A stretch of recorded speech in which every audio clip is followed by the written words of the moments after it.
डंडे वाली भूत।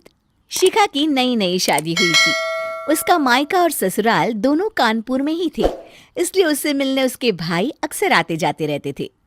ये बात शिखा की सास मीना को बिल्कुल पसंद नहीं। मम्मी जी, आज राहुल भैया आ रहे हैं। कौन, तेरे चाचा का लड़का? जी मम्मी जी। अरे पर वो तो दिल्ली में रहता है ना। हाँ मम्मी जी, उन्हें कल सुबह दिल्ली के लिए निकलना है, तो वो आज मुझसे मिलते हुए कल सुबह यहीं से निकल जाएंगे। हमने तो धर्मशाला खोल रखी है ना। कुछ कहा क्या मम्मी जी? मैंने कहा हाँ हाँ, आने दे तेरे भैया को, जमकर खातिरदारी करेंगे। अब तो कुछ करना ही पड़ेगा, इससे पहले कि मेरा घर धर्मशाला बन जाए। ये कैसी बातें कर रही हो मीना? सच ही तो कह रही हूँ।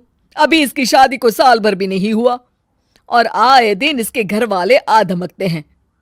अरे तो क्या हुआ, वो इसी शहर में रहते हैं तो हाल चाल लेने आ जाते हैं। इस बार मैं उनका हाल और चाल दोनों ही बिगाड़ दूंगी। अब बहुत हो गया जी। अरे ये कैसी बातें कर रही हो, हे भगवान। बस आप तो देखते जाइए। शाम को राहुल आता है। नमस्ते आंटी, कैसे हैं आप लोग? हम लोग तो ठीक है, तुम कैसे हो बेटा? मैं भी अच्छा ही हूँ आंटी। बस आज रात के बाद नहीं रहोगे। चलिए भैया, मैं आपको हमारा घर दिखाती हूँ। शिखा, रोहित कहीं दिखाई नहीं दे रहा। जी भैया, वो ऑफिस के काम से बाहर गए हैं, कल शाम तक आएंगे। अच्छा अच्छा। बेटा, क्या तुम भूत प्रेत में मानते हो? नहीं नहीं आंटी जी, पर अचानक आपको ये ख्याल कहाँ से आ गया? पता नहीं क्यों, कभी कभी मुझे लगता है जैसे रात के समय बैठक में कोई घूमता रहता है। ये आप क्या कह रही हैं मम्मी जी? हाँ, तुम लोग घबरा ना जाओ, इसलिए मैंने आज तक इस बारे में कुछ नहीं कहा। ये आपका वहम होगा आंटी जी, ऐसा कुछ नहीं होता।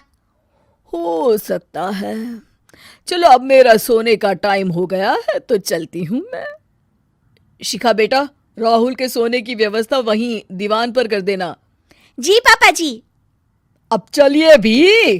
क्या बड़बड़ा रही हो? कुछ नहीं, आप सो जाइए।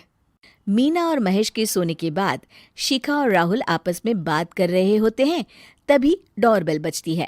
अरे आप! सरप्राइज! काम जल्दी खत्म हो गया तो मैं आज ही चला आया।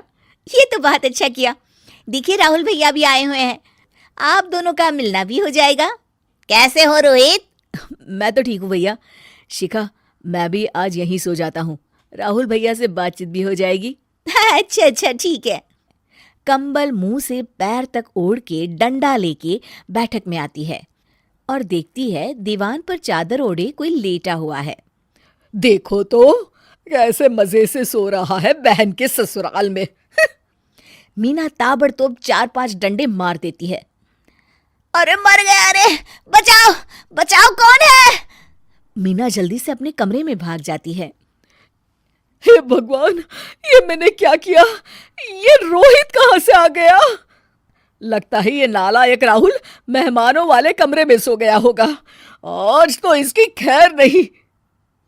उधर बैठक में, अरे क्या हुआ रोहित? मैं बाथरूम में था, तुम्हारे चिल्लाने की आवाज सुनी। पता है भैया, मैं सो रहा था, अचानक से कोई आकर मुझे डंडे मारने लगा। ये क्या कह रहे हो? लगता है तुम भी आंटी की तरह भूत प्रेत में मानते हो।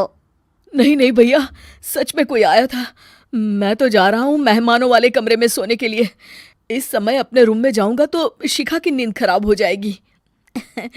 ठीक है भाई, जाओ तुम, जहां तुम्हारा भूत डंडा लेके ना आ सके।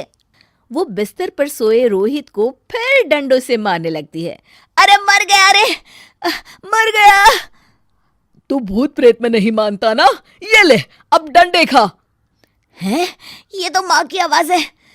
रोहित कंबल खींच देता है। बेटा तू! अरे ये क्या कर रही हो माँ? मार मार के मेरा भरता बना दिया आपने। माफ कर दे मेरे लाल, मैंने तो तुझे ही मार मार कर लाल कर दिया। मैं तो उस राहुल के बच्चे को सबक सिखाना चाहती थी। राहुल भैया को? हाँ बेटा, मुझे लगा अगर उसे डंडे मारूंगी तो शिखा के मायके वाले यहाँ आना छोड़ देंगे। हे भगवान, माँ, ये घर शिखा का भी है। उसके घर वाले जब चाहे आ सकते हैं। हाँ बेटा, आज मुझे भगवान का इशारा समझ में आ गया।